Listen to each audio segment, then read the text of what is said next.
The Learning Guild. We're going to get things kicked off here as part of the DevLearn 365 series, where we feature people that you see at DevLearn 365 days a year. This particular session has been sponsored by ELB Learning, and it's entitled How to Achieve 300% ROI with Immersive Learning. We have three different gentlemen on the panel today. Rob Grant, who is the head of operational training at Wincanton PLC, specializes in apprenticeships, training delivery, training needs analysis, and solution development.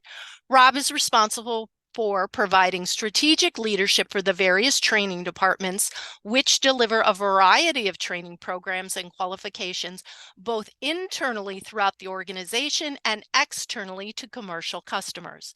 He has experience working in a variety of learning environments, including a global utilities organization, a further education college, and a leading UK trade association. Gary Spicer is a seasoned health and safety leader and is the group head of health, safety, and quality at Wincanton PLC, where he drives transformative strategies and oversees governance. He brings his wealth of experience in the field and has a comprehensive educational background, including a Master of Science in Occupational Health, Safety, and Environmental Management.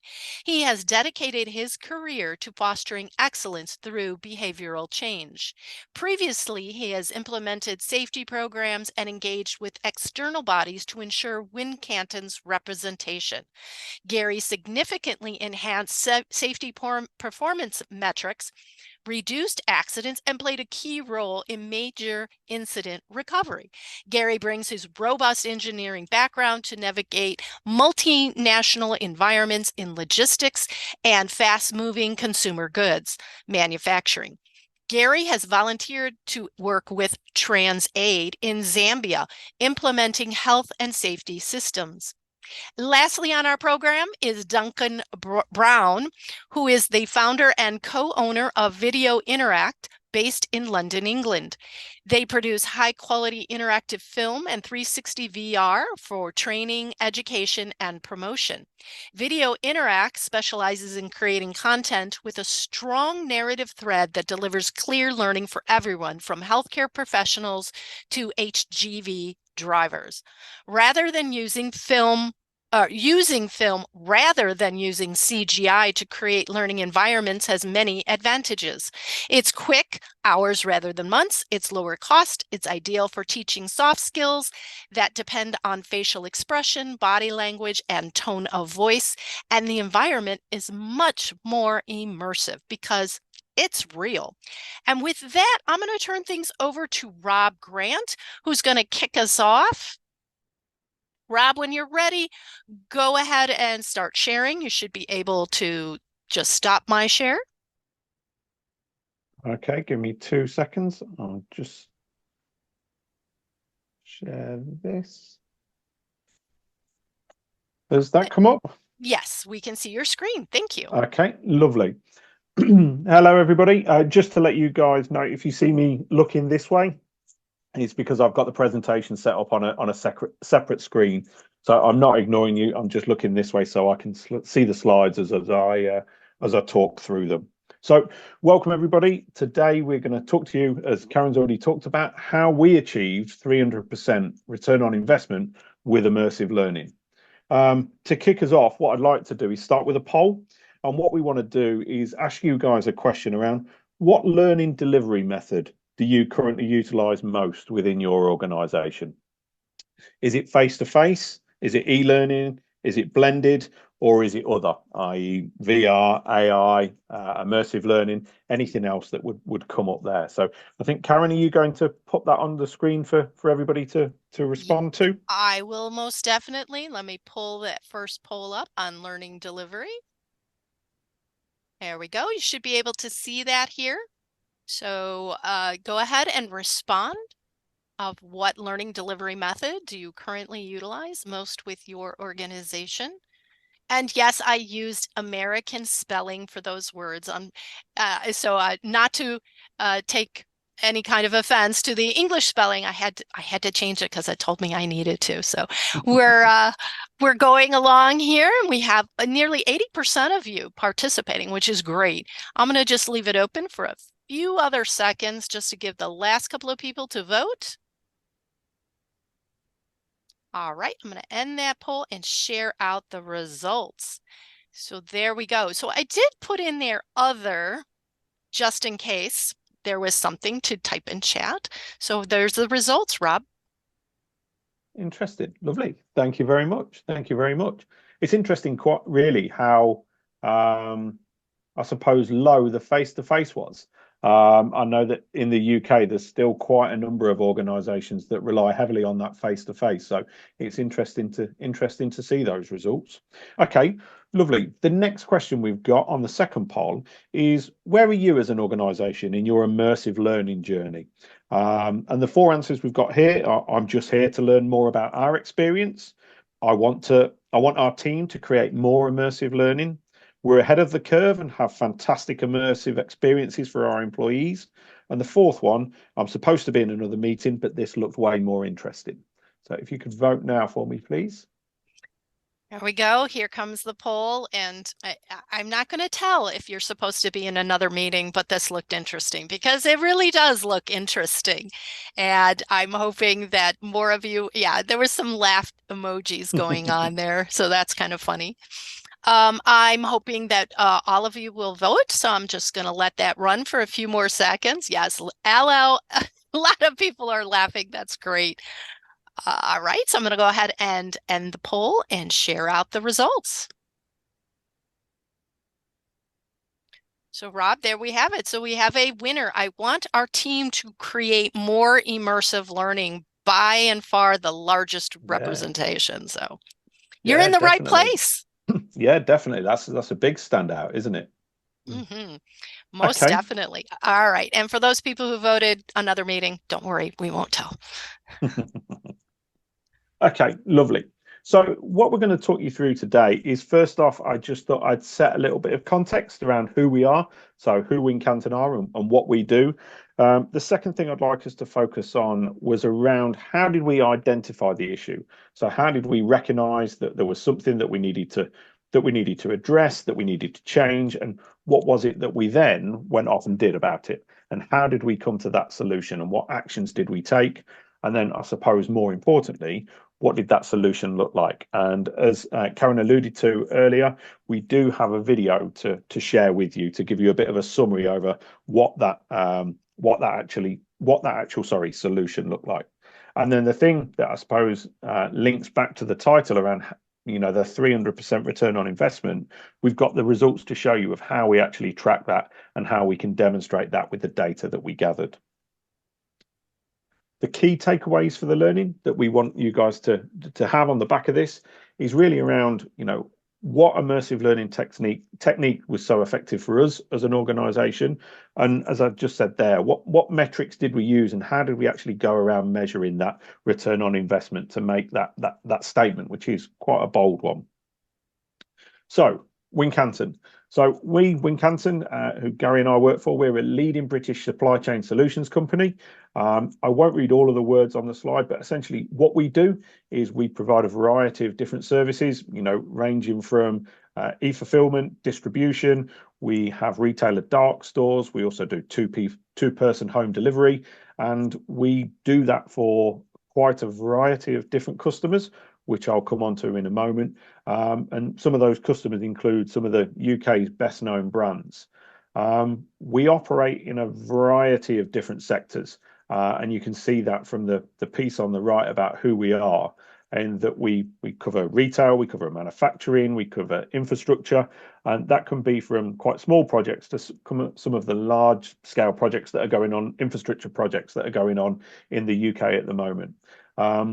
We've been going for nearly 100 years, and we've got a very large network up and down the country.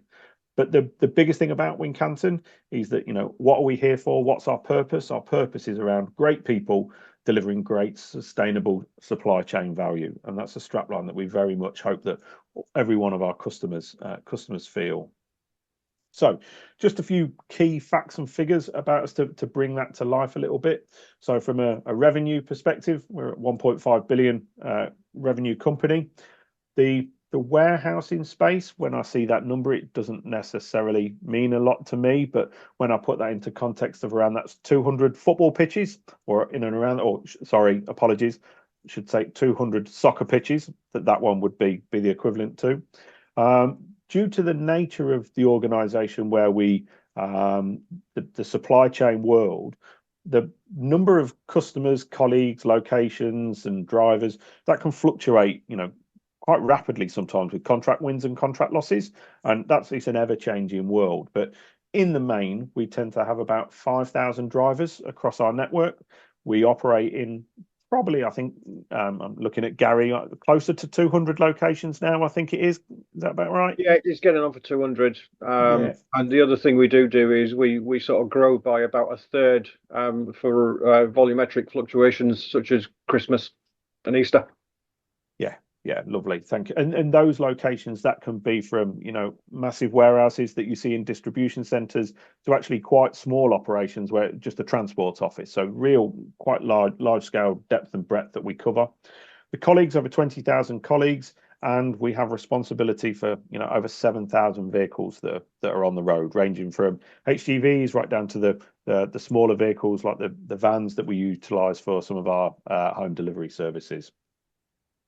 Our sectors and our markets, again, I won't delve too much into these, but I just thought I'd put them on there just to really reiterate that point around how diverse as an organisation we have to be and how we have to take into consideration several things as part of when we're looking at our operating model and what does that look like. There's several component parts that we need to think of as we're trying to deliver that service for our customers. I thought I'd share this screen with you. Some of the names on there you guys won't be familiar with because they are very much UK companies. But some of those I think you'll recognise. I'm just looking out for a couple on there. So we've got Adidas, where we run their transport operation. We've got Nike, where we run their e-fulfillment process. So there's some really big organisations on there that we service. And I suppose the biggest challenge is each one of those customers comes with their own unique set of requirements.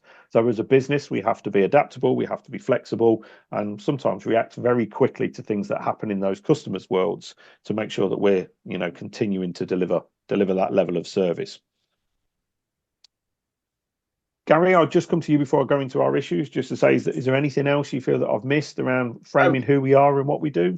Not at all, other than basically, if you can summarize our operations holistically, anything that you can store in a warehouse or move on a vehicle, we pretty much move it. And that's everything from building materials for construction all the way through to major infrastructure projects, all the way through to then collecting milk from a local farm in the southwest. We do everything. Which again alludes to that piece of, the challenges that we face, isn't it, around saying we can do it and then actually putting that into practice and, and delivering on that promise. Okay, lovely. So the next point that I'm going to start delving into is how do we even know that we had an issue? So, it's great that we can sit here today and talk about the solution that we developed and the return on the investment that we got from actually deploying the solution, but how did we actually go around identifying the issue in the first place? So again, to set a little bit of context, what I'm going to do is the 4 key areas to this part, really. And the first bit that I'm going to hand over to Gary in a moment is to just set some context around where we were as an organisation with regards to our safety record. Then thinking about how did we establish the focus areas for what we referred to as the 3 majors, and we'll expand on that statement and why calling it the 3 majors in a little bit. We'll talk about then how we identified the costs and the impacts that was having to us as an organisation, but also these are problems that are quite common across the logistics industry. So these are not challenges just faced by us as Wincanton. And then the final part was, once we'd actually established all of those pieces, we really needed to think about our audience. So given everything that we've just said around the diverse nature of our workforce, the different customers that we operate with, we really needed to think of where this was a problem that spanned quite a lot of those. How did we actually make a solution or decide upon a solution that could be accessible for all those different people in all those different roles. So if I can, I'm going to hand over to Gary, who's going to talk to you a little bit around where we were at the start of this and give a bit of insight into us as an organisation and our safety record. Gary, over to you. Thanks, Rob. So Wincanton health and safety journey started many years ago, and I joined the company in its embryonic stage, where we were building solid compliance-based systems, management systems.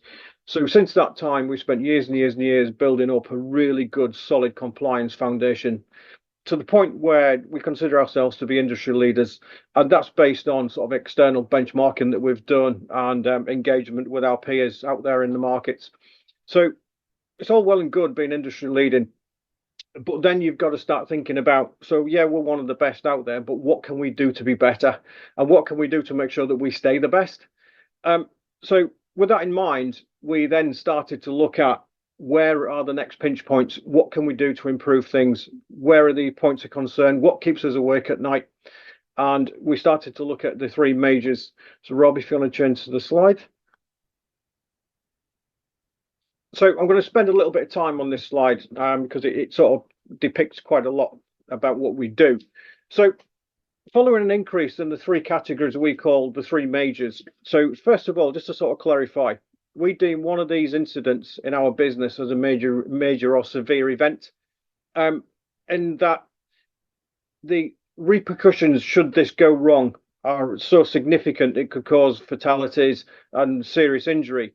Now, whilst we were doing this, we didn't necessarily see harm or loss, but the fact that these incidents were happening, we deemed them as major incidents in our business.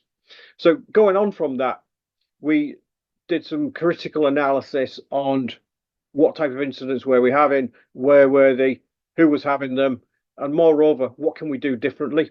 Because it's like the age-old adage: if you always do what you've always done, you'll always get what you've always got, which will then see a fluctuation, maybe a slight reduction, and then it'll bubble back, and then it'll come back even worse. So we needed to look at what technology was out there, what can we do differently, and more around engage with the colleagues. So just to sort of clarify what these three majors are. So I'm just trying to check to make sure. So drop trailers. So this is where you've got, I think you call them in the States semis, which is basically a tractor unit and trailer. And a drop trailer is basically where you are disconnecting the trailer and the driver, for some unknown reason, gets out of sequence, forgets to wind the landing legs down, and pulls away and basically drops the trailer to the ground. So whilst it seems a relatively benign incident, what it can do, it can cause serious mechanical damage into the legs of the trailer, and it can also cause other systemic issues down the road. Costs a lot of money to put right because there's a big nut at the top of the wheels, and each one after a drop trailer has got to go to an engineering workshop to be assessed to make sure that it's safe. So that's drop trailers. Then going on from drop trailers, we've got cage falls. Now, roll cages are one of the standard transit handling units that we use to move goods around the country. Now, these can carry anything from potato chips all the way up to beers, wines and spirits. So the weights involved with these cages can be up to, and in some instances, 1/4 of a ton. When we're handling these cages off the back of a vehicle onto a tail lift, at some point, cages can fall off a tail lift, and again, in some cases, could fall on a member of the public, or generally it's product and stock loss. But again, it highlights a behavioural issue with the driver in that they're not following safe systems of work, they're not deploying their kick plates properly, or it might be that they're just not following the safe system of work that's pre-described because it might be distraction or various other bits and pieces that go into human failure. Then following on from that, we've got red light incidents. Now, again, these are hugely serious. So anybody that works in the logistics industry will be familiar with the loading bay door, and typically a vehicle will reverse up to the loading bay door. There'll be a set of traffic lights on the building. The loading bay door will open to signify that the warehouse colleagues are now in the back of the trailer and working, either unloading or unloading. The traffic lights then will be showing red on the outside of the building to the driver, as to say, it's a red light, you do not move away, driver. And there's all sorts of procedures in and around key surrender to make sure that the driver can't pull away.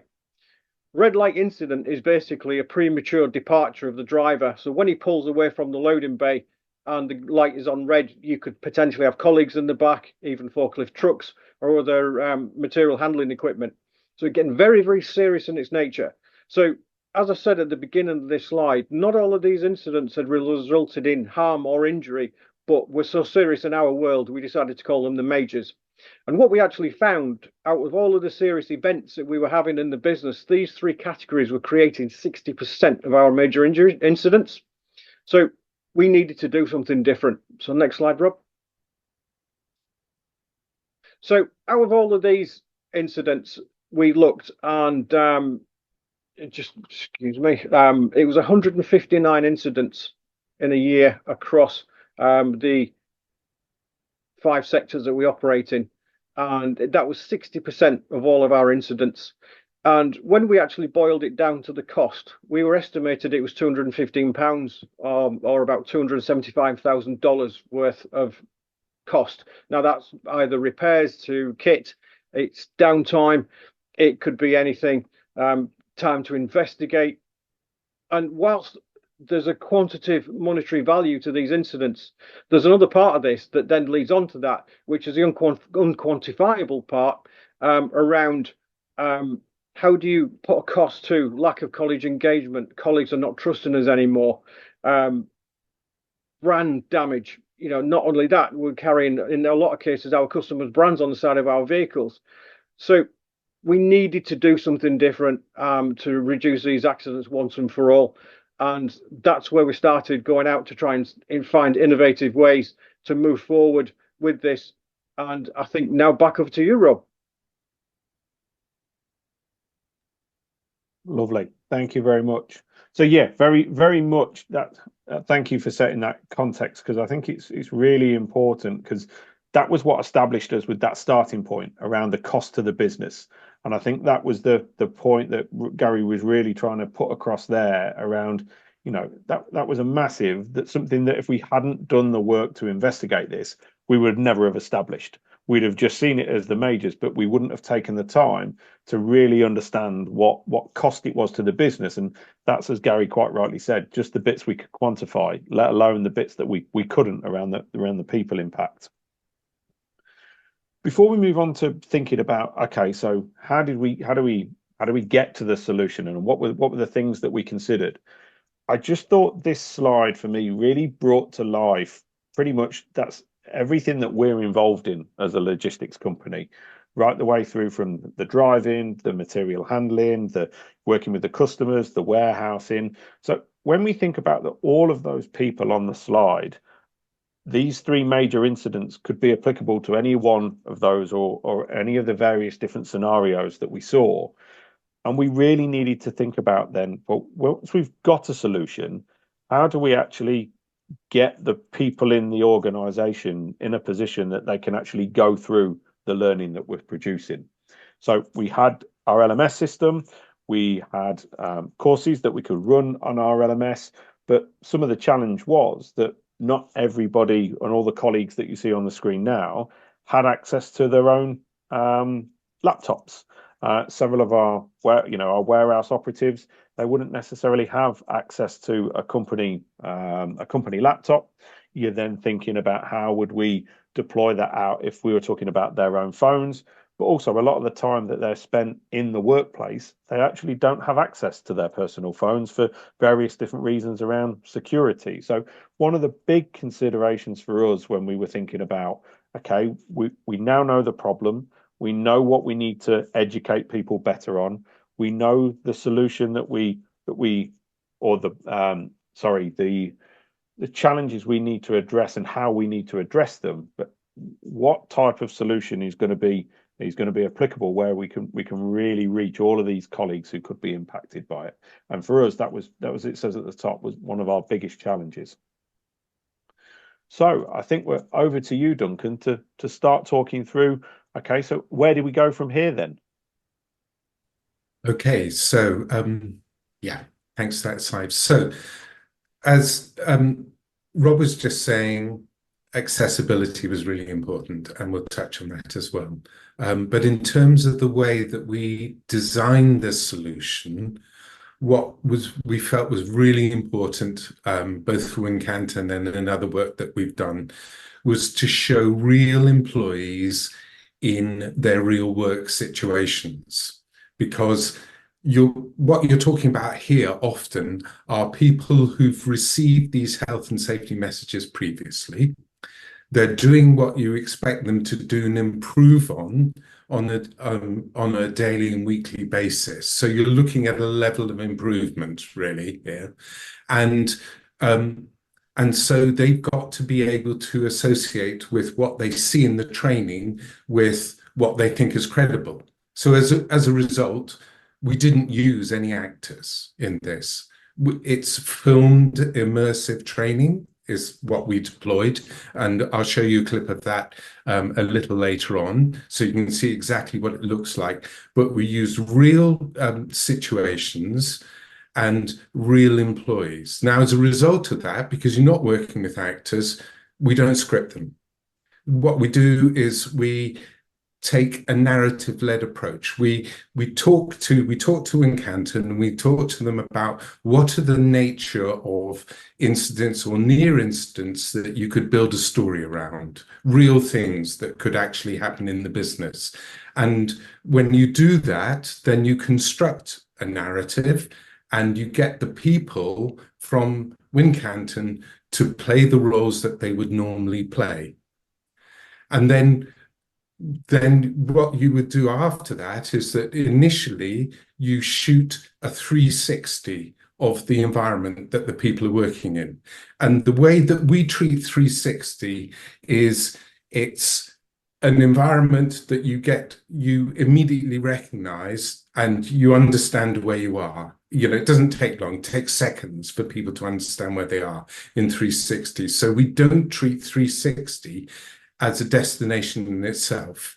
What we then do is put things in that 360, either tasks for people to do or linear film, i.e. 2D film pop-ups rather than 360, to give people tasks that are associated with what you want them to learn or them to relearn. And thank you, Rob. So, and this is the way, in a way that we do it. So if you look in the top left-hand corner, you've got a couple of guys, Jack and Al, filming one of the drivers who are actually doing, focusing on some of the aspects that we wanted to concentrate on. And the reason that we're doing that is that the 360 camera that we use is only the size of a mobile phone. It's got two 180 lenses on each side, and it costs about £400 to £500 or $400 to $500. And so that creates the 360 environment. To show detail, then we use SLR cameras. So you put film-based pop-ups within the 360 sphere, because 360 cameras are awful at showing detail, and it's actually really difficult to edit the footage. So that's why those guys are doing that filming like that as well. Just to explain, on the bottom right-hand corner, and you'll see this soon as well in the film clip, is what a typical image can look like. So that's someone on the street, and then you've got what we call linear film pop-up, that gives you information. In the top right there, you've got an example of sharing it. Most of the time, this is shared on employees' individual devices, so it can work on mobiles, tablets, laptops, desktops, headsets, and in immersive rooms as well. So there's a whole load of different opportunities with the software, using the software that we use to show it to your colleagues, if you like. But that one is a face-to-face session where they're using that as well. But some of the other examples, the stills that you can see on the page here, show the techniques that we use. So you've got, with the tick boxes, you've got hazard spotting. and people have to spot hazards. And as soon as you hit the hotspot that the hazard's in, we tend to like to use hidden hotspots, so it's not too obvious for people, then you get a tick and you get a score at the end of that. And every time that you hit a hotspot or an exercise that you need to do, that gives you a score, which obviously can be recorded in whatever recording system that you want, and you can do pass and fail as a result of that if you choose to. The other elements that you can see here are drag and drop, and also quizzes. And generally, recently, we like to use quizzes that you have to order the answers in, because it makes it a little bit more complicated. Could we go into the film clip now, Rob? On the next slide. Yeah, we can do. I was just before we went into the video, I was just going to check with Karen to see if we had any questions at all, because I'm conscious I forgot to ask when we were going through the stages earlier. So I just thought I'd double check just before we went to the video. Okay, that's fine. So there's just one question, and it has to do with the issues that you identified. How did you approach the analysis of these issues? The person can imagine an internal team has some bigger challenges in seeing behind the curtain. So how did you identify those three big buckets of issues that the red light, the trailer drops, and so forth? How did you identify those? Do you want to go for that, Gary? Yeah. Yeah, I'll take this one. So we've got a web-hosted health and safety management platform, and it's every incident that we have from a health and safety point of view and a quality point of view is logged on this platform. Now, the fantastic thing about this platform is it's a very function-rich environment, and it's got some really wonderful dashboarding ability.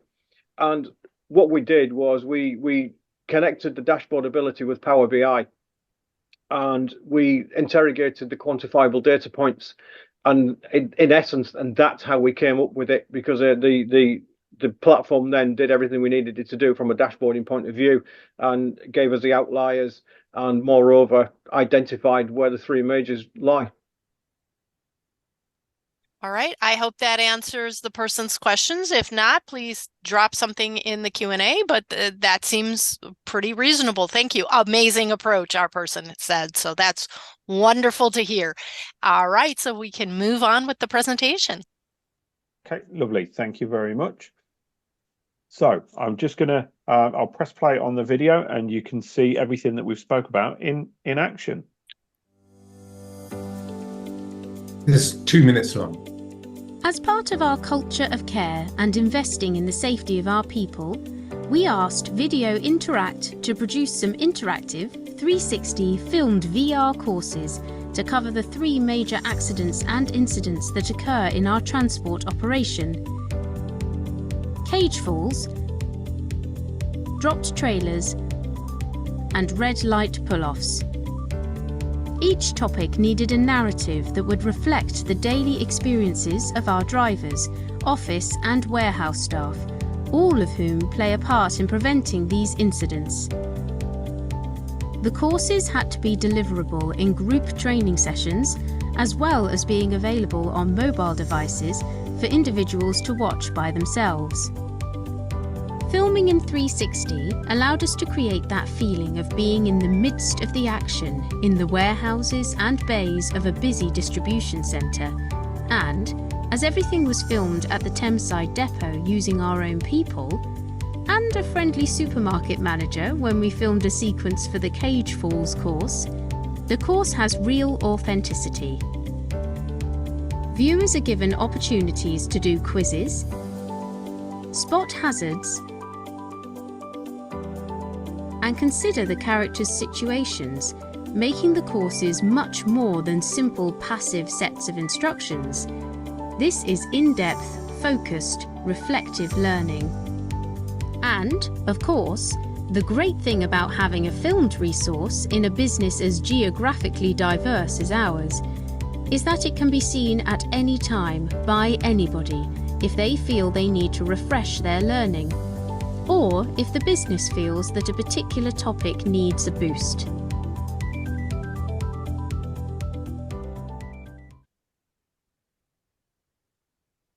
So hopefully that's given everybody a taster of how the course worked. So There's emojis coming up with hands clapping, thumbs up, yeah, hearts. yeah. Brilliant. I think you guys really nailed it here.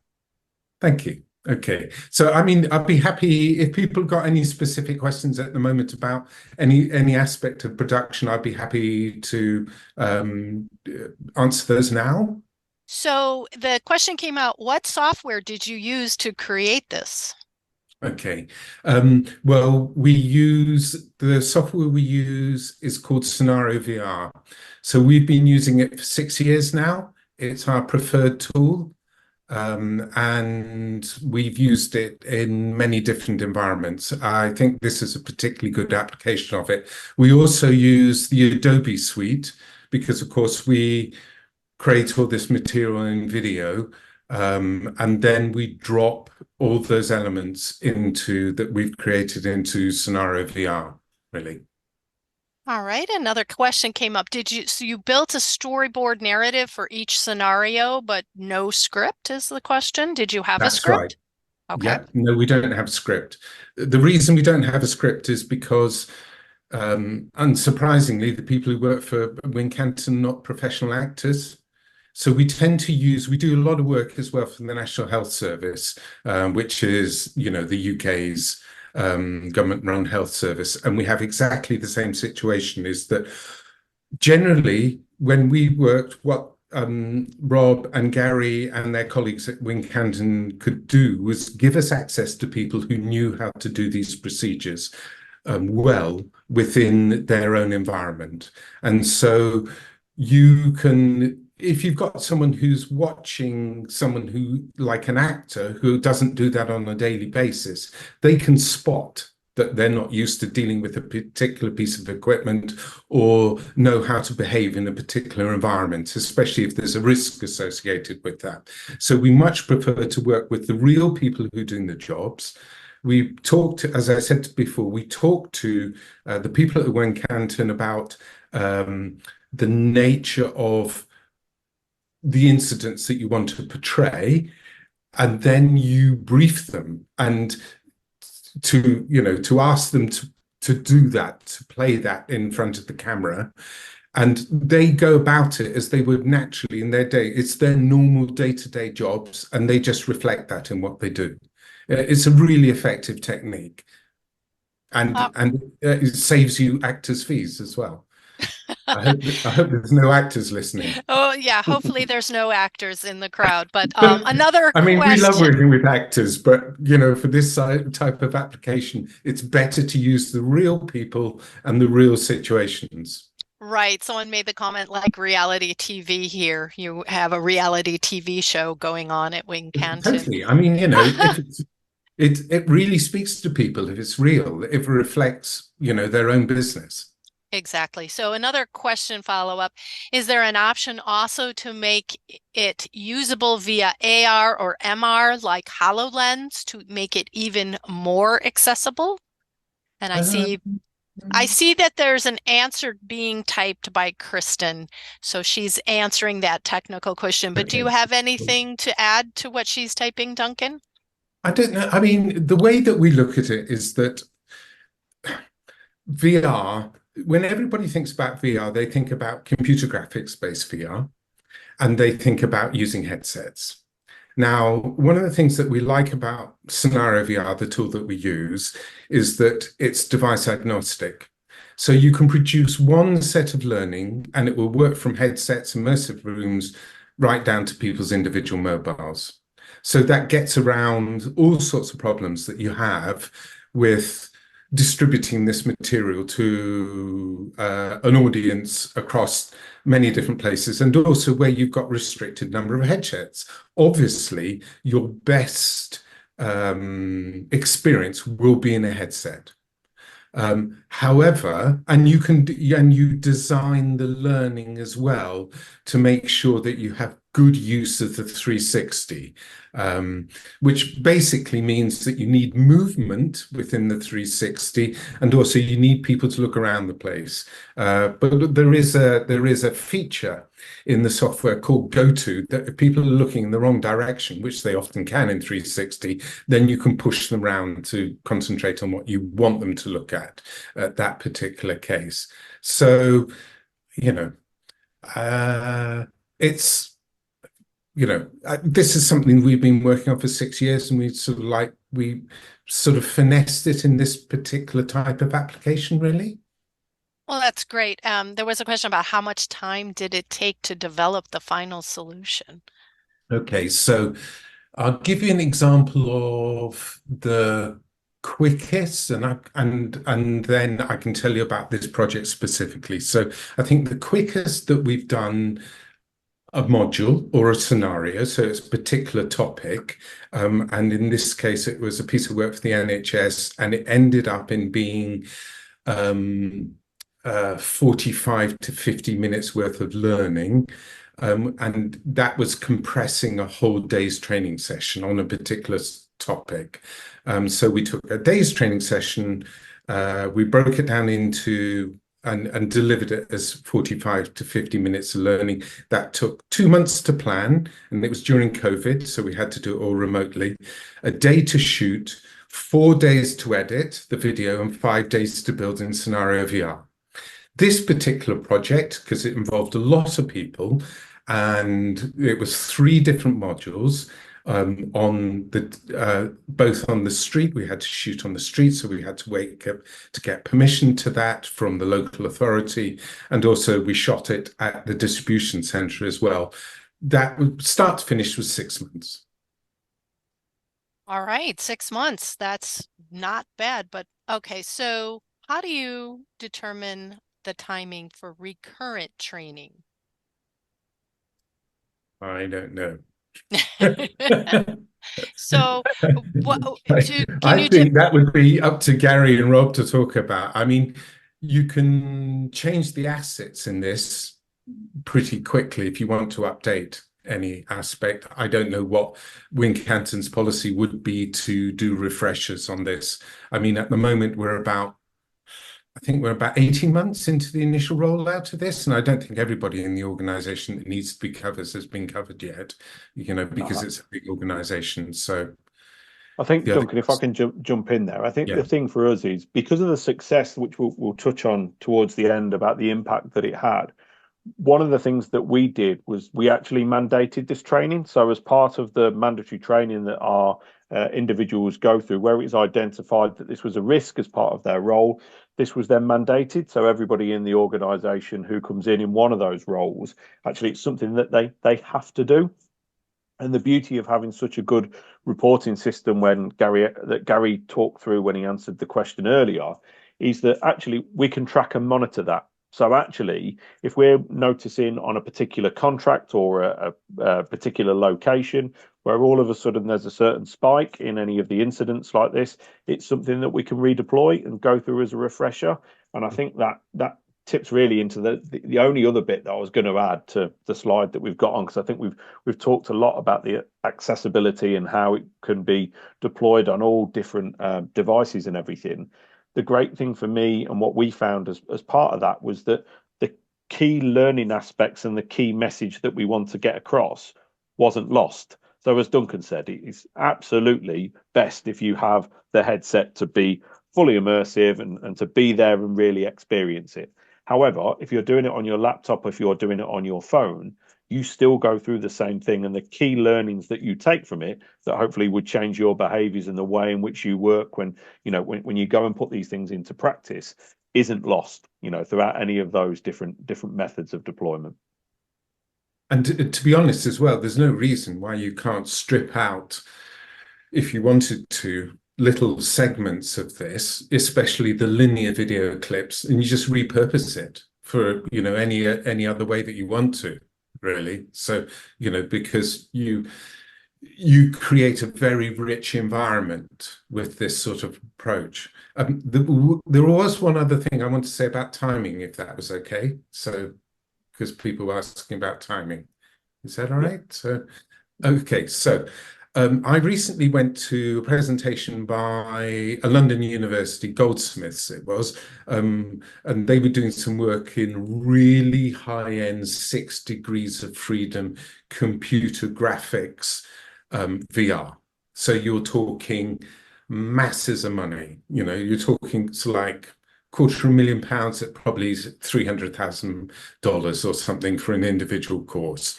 And the reason they were doing this, and it was with part of the government, was to show exactly what you could do. What was really interesting about their approach is, to start with, they had to capture all the environments, so they could turn that into computer graphics, and they tended to do it by film and other methods. But also what they did too was to film actors and also real people doing their jobs. And then they converted that into computer graphic avatars. Now that takes a long time, months if not years, and it costs an enormous amount of money. And what we wanted to do here with this technique was shortcut a lot of that, because unless you need 6 degrees of freedom, then you can create much more quickly very effective learning using these sorts of techniques. I'm done. Lovely. Lovely. Thanks, Duncan. I'll just go to Karen just to check before we move on to, because I think we've got another poll next, just before we go into the results, just to see if there's any other questions at all. There aren't any other questions right now, no. Okay, lovely. So as I just said then, before moving on to the results and the impacts and the learnings that we took from this project, I'm just going to ask a quick question about return on investment. So the next question is, do you currently measure return on investment from your learning solutions? Quite simply, yes or no? All right, so we have the poll up. So it'll be very interesting to see which one of these two answers, if it's 50-50 or if it's a little more skewed than that, if it's closer or farther apart, and the results are coming in. So we have a few more seconds. I'll give everyone a few more seconds to kind of answer that question. It looks like we're almost done there. All right, I'm going to go ahead and end the poll. And as you can see, far and away the winner is no.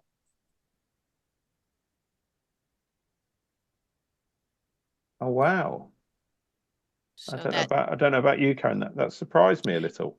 It is a little bit of a surprise. I think ROI is a place that the L&D community can always improve. And that, going back to what you were saying about the tracking in the software you were using, the scenario VR, you're able to do all of that tracking, which is really helpful in making sure that everything is working the way you want it to, and tracking your individuals, making sure they're getting the learning they need.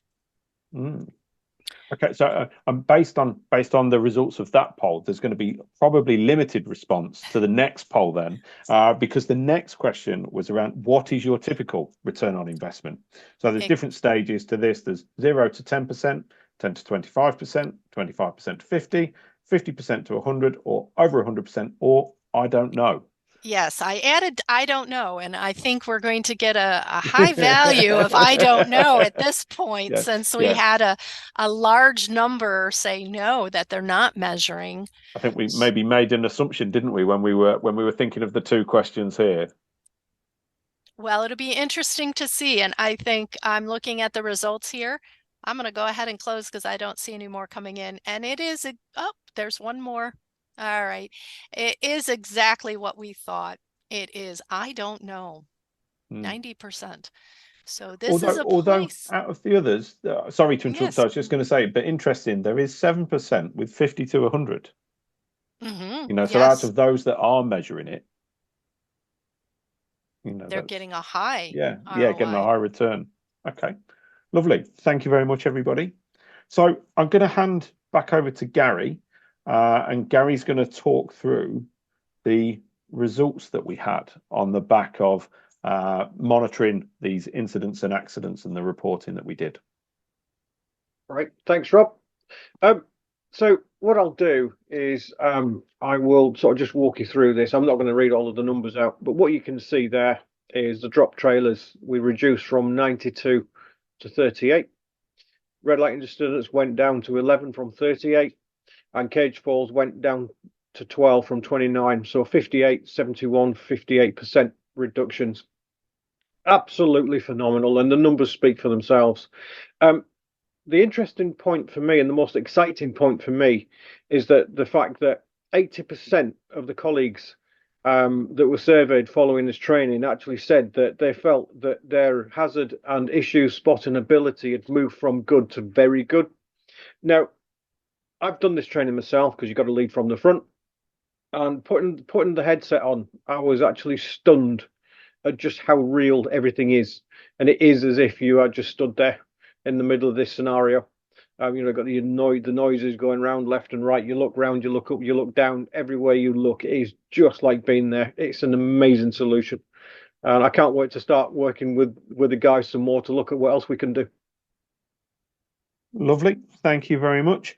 And then finally, I'm just going to hand over to Duncan before we finish up with the final poll. So Duncan's just going to talk through some final thoughts around from learnings from the project, and then over to you guys for any questions. Yeah, what was really interesting about this project and what we've really learned as a result of this is that it's really, really, really important that although we don't script a project like this, that the people understand the algorithm or the protocol or the things that they need to do, because you're showing best practice here, ideally. And so the people involved need to know exactly what they're doing. I mean, as I said, the objective for this was to improve on the training that already happened. But it's so much simpler because when you're capturing things on film that you've got that sorted out, because unlike e-learning, of course, where you can tinker around with it, your heart's content, if you're filming on the site and you don't capture something on the day, you have to go back. Okay, that's fine. But doing that involves extra time and extra cost. That's it for me. Lovely. Thank you very much. Karen, I'll just come to you for if there's any questions, and then we'll go into our final poll. We don't have any questions, but I encourage people to put them in the Q&A pod. I'm going to launch the last poll here. Where would you like to take your immersive learning journey? We'd love to hear, based on seeing this presentation on an immersive learning journey that was quite effective in terms of ROI, in terms of improving safety, where would you like to be in your journey? There's a lot of responses coming up here, and we'll see what we will have there. Is only a third of you have voted, and maybe it takes a little bit of time, because this is a whole new ball game for a lot of people. They were just starting their immersive learning journey, trying to figure out what it is that they can do in their own organizations. And I think this representation that you provided is a fabulous representation to see how you can actually take that immersive learning and really make an impact. So we have a little more than half of you. Going to wait a few more seconds. And I will say that one of the answers doesn't have any votes, so that's kind of interesting. But one of them has a little more. All right, I don't see any others coming in. I'm going to go ahead and share our results. Here we go. They want to learn more about scenario VR to create their own immersive learning, because they saw what happened at Wincanton and what had improvements were made, I should say. So that's wonderful. And there's a few of you who would like to learn more about Video Interact, who was the one responsible for getting that learning to Wincanton. So thanks so much, everyone. I'm going to stop sharing that poll. And I see you've stopped sharing, Rob. Yeah, just close that down. Okay, so there are a couple questions. Yes, I was going to get to that. So let's see. Sorry. No, it's quite all right. I keep forgetting to turn my camera on. So here's a couple of questions. Can you please talk a little about how to structure conversations around convincing business decision makers we should experiment with VR? What challenges maybe you face that you overcome? First, Gary. Yeah, I can take that one. So I think the first thing that you've got to do is you've got to decide what you need to try and solve. So what's the issue you're trying to solve? And then from there, the homework that you do is the analysis around what is the impact of this business? How much is it costing?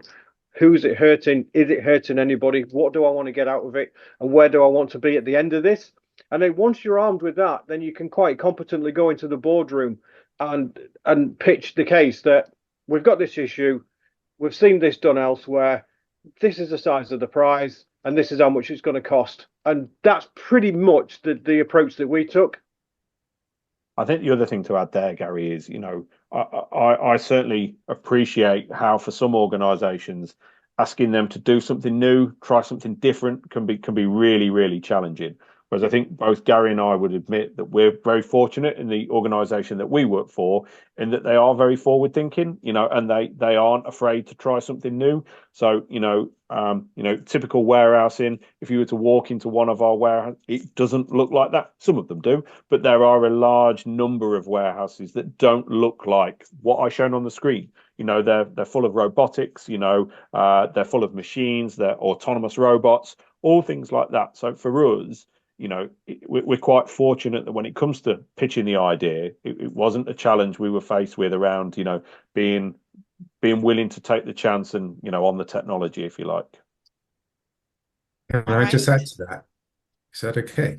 Okay, so I made contact with one of Gary's and Rob's colleagues, a guy called Luke Robinson, because we'd done some work for the Italian fashion house Fendi, which was incredibly glamorous.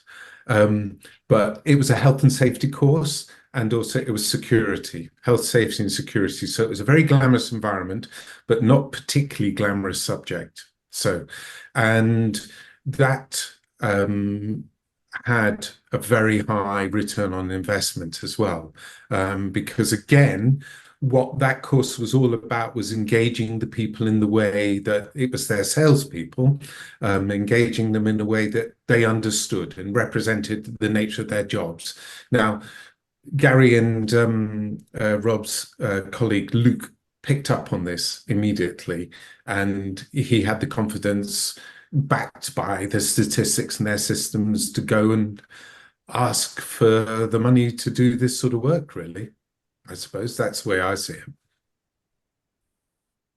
All right. And a couple last questions. We're almost at our time here, so we have time for one.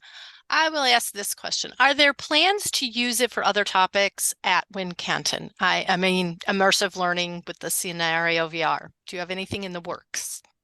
We don't have anything that works per se. There's not a live project that I can say we're doing this next. But I think that's the challenge that I know Gary set all of his team and the wider team is, okay, where else can we deploy this? What other situations can we look at where we've got that problem where we think this might be the right solution to help us solve that problem. All right, wonderful. Well, thank you very much, gentlemen, for how to achieve 300% ROI with immersive learning. That was a really excellent presentation. We got our feet wet in understanding what immersive learning is, as well as learning at how you did it in the background and what the absolute fantastic results were. So thank you, Rob. Thank you, Gary. Thank you, Duncan. And of course, thank you to ELB Learning, who sponsored this webinar. We want to thank them very much, and we will see you at the next webinar. Thanks so much, everybody. Remember, DevLearn in November. Have a good rest of your day. Thank you, everybody.